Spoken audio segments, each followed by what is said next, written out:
big slots here. These were for timber beams, and this one here projects all the way from the edge of the cliff up to this feature here, which is a giant, very large post hole here. In Aberdeenshire, Scotland, a team of researchers just found a 2,000-year-old secret. It's a massive underground hall, 33 feet long, carved deep beneath an ancient hill fort. But this is where it gets strange.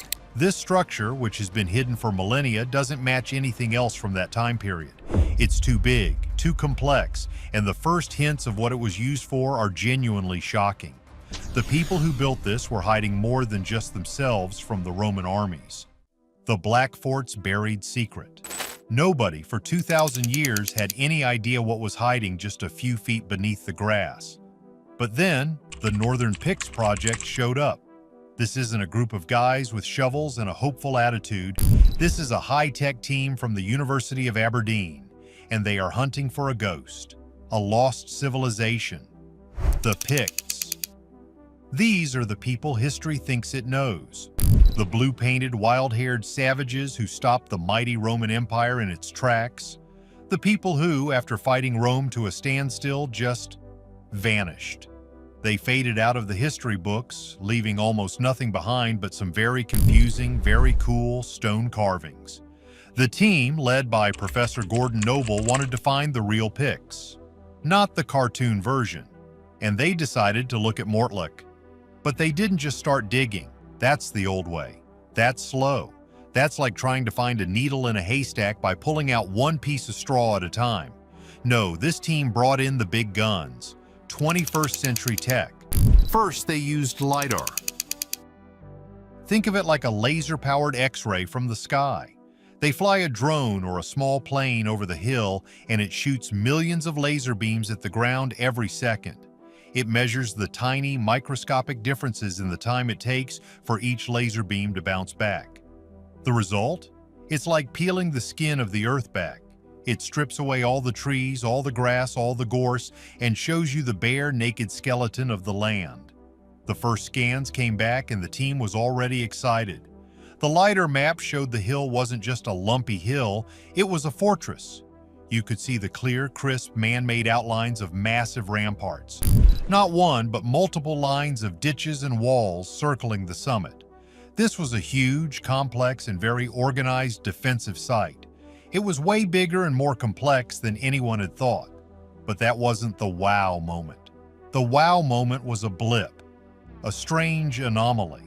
Right at the top, on the most protected, highest status part of the hill, the LiDAR showed a strange, slight depression in the ground.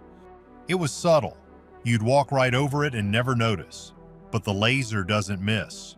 So they brought in the next piece of kit. This is where it gets really cool. They brought in geophysical survey gear. This is the stuff that actually lets you see underground. Ground penetrating radar, or GPR. It does exactly what it sounds like. It sends radar pulses down into the dirt, and when the pulse hits something, a rock, a wall, a void, it bounces back. It creates a map of what's inside the hill. The team set up their grid. They started scanning, and they stared at their screens, and they could not believe their eyes. The data was immediate. It was shocking, and it was unmistakable. There wasn't just something under the ground. There was a structure. A massive, perfectly preserved, man-made void. The printouts showed it clear as day. A long, rectangular shape, stone walls, a roof. It was a souterrain, the archaeological term for an underground chamber. Now, hold on. Souterrains themselves aren't new. Archaeologists have found them before in Scotland and Ireland. But here's the catch. What most people don't realize is that most souterrains are, well, they're tiny. They're basically stone-lined root cellars. Think of a small pantry, maybe 10-15 feet long. Cramped, damp, and good for one thing: storing grain or maybe hiding a couple of people in a pinch. They're a dime a dozen, but what the radar showed at Mortlach was different. This thing was a monster. The reading showed a structure at least 33 feet long. That is the length of a modern-day school bus. It was 10 feet wide. The walls were still standing. The roof was still on. It was perfectly preserved, a 2,000-year-old time capsule sealed shut. This wasn't a pantry. This was a hall, a massive subterranean hall. This changed the game. This wasn't a root cellar. This was something else, something more. The team knew they had to dig. They had to see it. But you can't just drive a backhoe in. This is priceless history. They chose a spot right over where the radar said the entrance should be. They started a small, careful trench. They dug down, 1 foot, 2 feet, 3 feet. The soil changed. It was packed. It was ancient. And then, clink.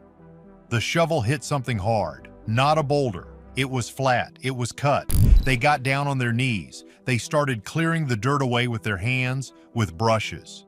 The stone got bigger and bigger. It was a giant flat cut stone. It was a capstone. The roof.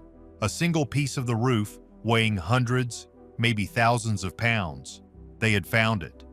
The sheer scale of it is what's baffling. This structure was built around the 1st or 2nd century AD. That's 2,000 years ago. This is the exact time the Roman Empire was at its peak, building Hadrian's Wall just a few hundred miles to the south. While the Romans were building walls to keep people out, the people here, the Picts, were building halls to live underground. The discovery is brand new. The team has only just peeked inside. They've confirmed the size. They've confirmed the preservation. It is without a doubt one of the largest and most sophisticated souterrains ever found.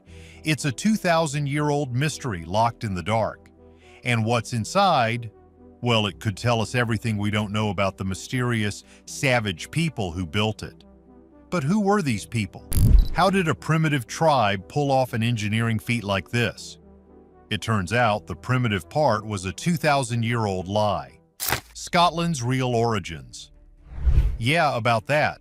Let's talk about the Picts, because what most people know about them is almost completely 100% wrong.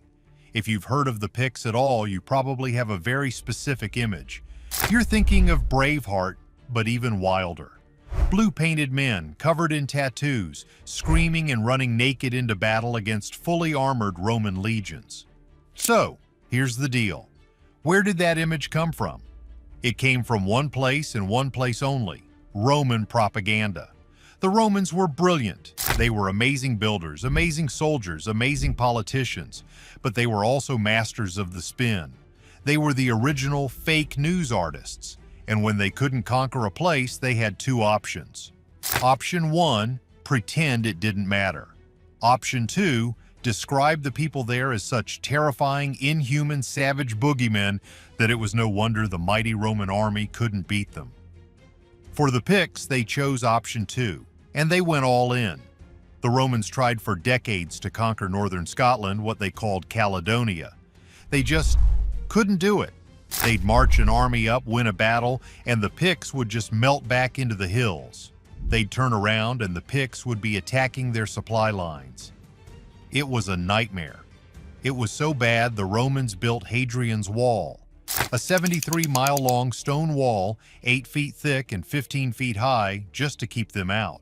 And get this, that wasn't enough. They built another wall, the Antonine Wall, even further north, and the Picts still just went around it. The Romans were frustrated, they were embarrassed, so their writers started creating a monster. They called the people Picti, which is Latin for the painted people. They wrote about how these people were wild, how they painted themselves blue with a plant called woad, and how they were more animal than man. The Roman historian Cassius Dio wrote that they lived in tents, had no houses, and were like wolves. And for 2,000 years, that's the story that stuck. The Picts became a historical cartoon, the wild men of the North. But here's the catch. You don't build a 33-foot-long, perfectly engineered stone hall underground if you're a simple savage. You just don't. This discovery at the Black Fort of Mortlock is like a grenade thrown into those old, dusty history books. It proves the Romans were, to put it lightly, stretching the truth. They were lying. What archaeologists have been putting together over the last few decades, piece by piece, is a picture of a completely different society. The Picts weren't a scattered bunch of wild tribes. They were a sophisticated, powerful, and organized, lost civilization. And that's not an exaggeration. Let's just look at the evidence. 1. The Mortlach Hall. Think about the engineering. To build that hall, you need a plan. You need architects. You need to understand physics. You need to know how to cut and move stones that weigh thousands of pounds. You need to understand how to dig a massive 33-foot trench in a hilltop and have it not collapse on you. Then you have to build stone walls inside that pit and then somehow get those massive stone slabs on top for a roof and then bury the whole thing so well that it's hidden for 2 millennia. This is not a mud hut. This is a work of serious, complex engineering. 2. The other forts. Mortlach isn't the only one. All over northern Scotland, archaeologists are finding more Pictish sites. Not just hill forts, but massive, complex fortresses. There's a site called Dunacher. It's a sea stack, a terrifying sheer spike of rock sticking 100 feet out of the raging, freezing North Sea. And archaeologists found a Pictish fort on top of it. They were living on a tiny rock in the middle of the ocean. How did they get there? Ships. How did they build it? Sheer willpower. These were a naval power. They were the Vikings before the Vikings. 3. The symbol stones. This is the big one. All across Scotland you can find Pictish symbol stones. These are huge, upright stones, beautifully and intricately carved with a set of mysterious symbols. We're talking about crescents, giant snakes, mythical beasts that look like dolphins or dragons, and weird abstract shapes like a Z-rod and a double disc. The crazy part? We have no idea what they mean. We have hundreds of these stones. It's a written language, but we've never found a Rosetta Stone to crack it. We don't know if it's a list of kings, a map of holy sites, a family crest, or just really, really old-school graffiti.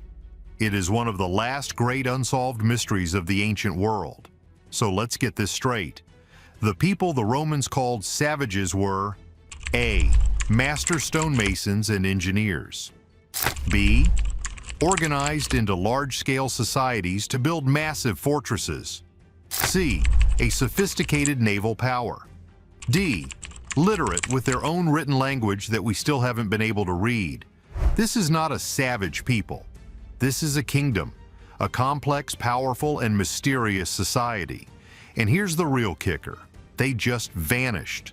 Around the year 900 AD, the Picts united with their neighbors, the Scots, to fight off the Vikings.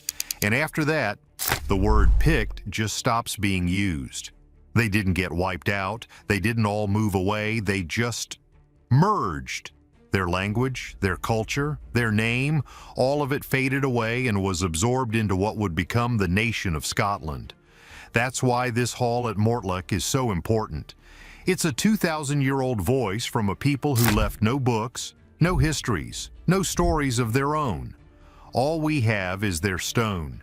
And this new stone structure tells us they were smarter, stronger, and far more organized than history ever gave them credit for. But it also leaves a burning, massive question. If they were such great builders, why hide this masterpiece underground? It wasn't just for storage. The real reason is much darker. A hall for a purpose. Okay, so if the Picts were these master engineers and not the savages the Romans made them out to be, why build this massive hall underground? What was the point? This is where the real mystery begins, and this is where the discovery at Mortlach really changes everything. Like we said, archaeologists have found other souterrains, and for 100 years the official, boring textbook story was pretty simple. Experts said they were root cellars, just big underground pantries. A place to store grain, meat, and cheese. Keep it cool in the summer, keep it from freezing in the winter. Keep it safe from rats and raiders. And for the small 15-foot long ones? Sure, that makes sense. But the Mortlach Hall? It's on a completely different scale. It's 33 feet long, 10 feet wide. That's not a pantry, that's a banquet hall. So here's the deal. The storage theory is falling apart. Why would you spend thousands of man-hours quarrying giant stones, digging a massive pit on top of a hill, and engineering a roof that could hold up the earth just to store some cheese? It's not that simple, though. there are other big problems with the pantry idea. 1. The location. This hall isn't in some random field. It's in the most important part of the Hillfort. It's at the very top, in the central, most high-status area. This is the penthouse. This is where the chieftain or the king would have lived. You don't put the community fridge in the middle of the throne room. It's prime real estate. 2. The size. You don't need a 33-foot-long hall for storage. It's massive overkill. The sheer monumental effort involved makes it way more than just a practical building. So if it's not a pantry, what is it? This is where the theories get good. Theory number 1. The Roman-proof bunker. This is the most practical and terrifying theory. Remember when this was built? 1st or 2nd century AD. This is the exact time the Romans were pushing north. This was a time of intense, brutal conflict. The Roman 9th Legion, a force of over 5,000 men, famously marched into Scotland around this time and vanished from history. They were never seen again. The Picts were in a fight for their lives against the most powerful, organized, and ruthless army in the world. So imagine you're a Pictish chieftain. You hear that the Roman legions are on the march. You see the smoke on the horizon. You can't beat them in an open-pitched battle. They're a machine, but you can hide. This hall was a place of safety. It was a bunker, a 2,000-year-old panic room. It was a place to hide the community's most valuable things. And that doesn't just mean grain, it means people. The chieftain's family, the children, the religious leaders, maybe even a core group of warriors waiting to ambush the Romans after they've stormed an empty fort. It's a brilliant piece of guerrilla warfare architecture. The Romans storm the hill, find nothing, and leave. And all the while, the heart of the tribe is beating silently, just a few feet beneath their sandals. But here's the catch. Even that theory doesn't feel quite right. It's too practical. And the Picts were not just practical people. They were deeply spiritual, mystical. The symbol stones they left behind prove that. They were obsessed with animals, with nature, with the stars, with symbols we don't understand. And this leads to the second and much more dramatic theory. Theory number 2, the underworld temple. What if the Mortlach Hall wasn't a pantry and it wasn't just a bunker? What if it was a temple, a place of ritual, a place of power? Think about it. Going underground is a powerful human experience. It always has been. It's dark. It's quiet. The air is still. You feel cut off from the world above. Every ancient culture on Earth has myths about the underworld, the hollow hills, the world of the gods or the dead. What if this hall was a place where the Pictish priests, the druids, or the shamans, whatever they called themselves, went to commune with their gods? What if this was a place of initiation? Imagine a young warrior being led down into the total pitch-black darkness. The only sound is his own breathing. He's left there for a day, a week, until he has a vision. What if this was a throne room, but not for a human king? A place where the chieftain would go to receive wisdom from the spirit of the land itself. The crazy part is, this isn't just wild guessing. The team at Mortlach has only just started their work. They've only dug a small test trench, but they're already seeing hints. The lead archaeologist, Professor Noble, has talked about how these structures weren't just functional. They were physically and symbolically charged. That scientists speak for this place was a big, big deal. And get this, as they carefully clear the entrance, they're looking for the first clues, and they're finding them. Initial reports from the dig, which are still being studied, mention carvings. Not on the outside, on the inside. This is a wow factor. These aren't the familiar public symbols from the Pictish stones. They're simpler, older, and more disturbing. Circles, wavy lines, things that have been described as looking like eyes. Eyes watching from the stone in the dark. This changes everything. It means this hall was meant to be experienced from within. It was decorated for the people inside this dark underground space. This wasn't a place for storing food, this was a place for experiences. Was this a throne room for an underground king? Was it a hall of heroes where the tribe's greatest warriors were honored? Or was it a hall of the dead, a place where priests spoke to the spirits of their ancestors? We don't know. But for the first time, we have a place, a sealed 2,000-year-old room that just might hold the answers to the Pictish mystery. But these theories are just the beginning. The bunker and the temple, that's what the official experts are saying. What if the truth is even stranger? The truth might be wilder than any textbook. The Hall of the Dead. This is where we go deeper. The bunker theory makes sense. The temple theory makes sense. But the Picts were a weird people. They were mysterious. They vanished. What if the explanation for this massive hidden hall isn't so simple? This is where the wild theories come in. The stuff that's out there, but with a discovery this big, suddenly doesn't seem so impossible. Wild Theory 1, the Hall of the Dead. This theory takes the temple idea and cranks it up to 11. This wasn't just a place for rituals, this was a place to talk to the ancestors. Think about it. A stone-lined room deep in the earth. Total darkness. Total silence. It's the perfect sensory deprivation chamber. What if this hall wasn't for the living at all? What if it was a gateway? The Pictish chieftain and his shaman would descend into the hall, maybe take some kind of local natural hallucinogen, and lie in the dark. They weren't just meditating, they were traveling. They were entering a trance state to literally speak to the spirits of the dead. And those eye carvings? What if they're not just decorations? What if they're the ancestors watching? The hall was a place where the veil between the worlds was thin. The Picts didn't just build a hall, they built a portal to the spirit world. It was their version of a high-tech communication center, just for ghosts. Wild Theory 2, the Lost Library. Everyone's obsessed with the Pictish symbol stones. We have hundreds of them. We know it's a language, we just can't read it. But here's the catch. Carving in stone is hard. It's slow, it's for public monuments. No civilization only writes on stone. What if the Picts had a whole world of literature that's just gone? What if they wrote on parchment, on wood, on woven tapestries? Things that rot, things that burn. Now imagine you're a Pictish scholar. The Romans are coming. And the Romans aren't just soldiers, they're book burners. They destroyed the Library of Alexandria. They saw any barbarian culture as something to be wiped out and replaced.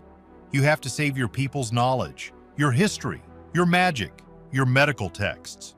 You can't hide it in a wooden house, it'll burn. You can't bury it in a hole, it'll rot. So what do? You build a vault, a 33-foot-long, stone-lined, waterproof, fireproof, Roman-proof subterranean library. The Mortlach Hall wasn't a bunker for people, it was a library, an ark built to save the Pictish mind. And what's the real tragedy? It worked. The hall survived. But the people who knew how to get in or where it was, they vanished. And the knowledge was locked away, lost forever. This would explain why their culture just faded. They lost their operating system. Wild Theory 3, the Secret Forge of Kings. This one sounds practical, but it's got a huge wow factor. Where does a king get his power? Gold. Weapons. A Hillfort is a city. It needs blacksmiths. But a blacksmith's forge is a massive fire hazard. A single spark in a fort made of wood and thatch, and your whole city goes up in smoke. So you build the forge underground. The stone walls won't burn. The earthen roof won't burn. You could even build a clever hidden chimney or flue, letting the smoke out slowly, maybe through a pile of rocks so your enemies can't even see it. But why so big? A 33-foot-long forge? Because this wasn't for making horseshoes. This was the royal mint. This was the royal armory. The Picts were famous for their jewelry. Unbelievably intricate silver chains, gold brooches, beautiful enameled objects. This stuff wasn't made in a mud hut. It was made by master craftsmen. What if the Mortlach Hall was the secret high-security workshop? It's hidden from enemies. It's safe from fire. It's where the kingdom's wealth was made. It was part treasury, part workshop, part secret. Wild Theory 4, the Hollow Hill Embassy. This is the wildest one, but it taps right into the oldest Scottish and Irish myths. What are these myths always about? The Hollow Hills, the Sida, the fairy folk, an ancient, powerful, magical race of beings who don't live on the earth, but in it. They live in magical, beautiful halls, under hills. Now the Picts didn't invent these stories. They lived them. What if the Mortlock Hall wasn't built by the Picts? What if it was found? A structure from an even older, forgotten time, a relic of the gods or the Sida. The Picts just moved in and used it, believing it was a place of power. Or what if it was built for them? What if the hall was an embassy, a neutral meeting ground, a place where the world of men and the world of the others could meet, a place for leaving offerings, a place for making treaties with the real owners of the land, the beings who lived under the ground? It sounds crazy, but to a 2,000-year-old Pict, the line between reality and myth was very, very thin. This hall was, one way or another, a place of power. It was built to touch another world. All of these theories, the bunker, the temple, the portal, the library, point to one thing. This wasn't just a building, it was the heart of the Pictish world. And it's just the beginning. It means we've been looking for the Picts in all the wrong places. The future of the past. This is where it all comes together. This is the changes everything part. For hundreds of years, everyone's been obsessed with the Romans. They were the grown-ups of history. They built in stone, they wrote everything down, they left behind a huge, obvious footprint. The Picts, we thought, left lumpy hills and some confusing rocks. But this discovery at the Black Fort of Mortlock proves we were wrong. We were looking in the wrong places. The Picts didn't build on the land like the Romans, they built in it. This wasn't a dark age of mud huts and ignorance. This was an age of stone and shadow, of massive hidden engineering. So here's the deal. The Black Fort of Mortlock isn't just a hill fort. The team now believes it may have been a capital, a royal center, a place of power. The discovery of a hall this big in the most high-status, central, protected part of the fort suggests this was a central hub for an entire kingdom. This wasn't a small-time village. This was the Pictish Washington, D.C., or London, hidden in plain sight. This single hall rewrites the map of power in ancient Britain. It shows a sophisticated, organized Pictish society that was building monuments at the same time as the Romans. They weren't just reacting to the Romans. They had their own thing going on, a powerful, rich, and complex culture that was building its own kind of wonders. And the crazy part? This is almost certainly just the beginning. The technology that found this hall, LIDAR, geophysical surveys, is new. We've only just started scanning the hills of Scotland. What most people don't realize is how many lumpy hills are out there. Hundreds, thousands. There are over 3,000 hill forts in Scotland. 3,000. And we just found a bus-sized secret hall under one of them. If this one, Mortlock, was hiding a 33-foot-long hall, what's hiding under the other ones? What's under Tapanoth, another massive hill fort? What's under Dunacair? Are we sitting on top of an entire network of these halls? A hidden subterranean kingdom? Think about that. What if they're connected? What if this new technology reveals a system of tunnels, halls, and hidden structures all across the ancient Pictish kingdom? It's not impossible. It's just undiscovered. This discovery changes archaeology itself. It's a huge win for this new, high-tech way of exploring the past.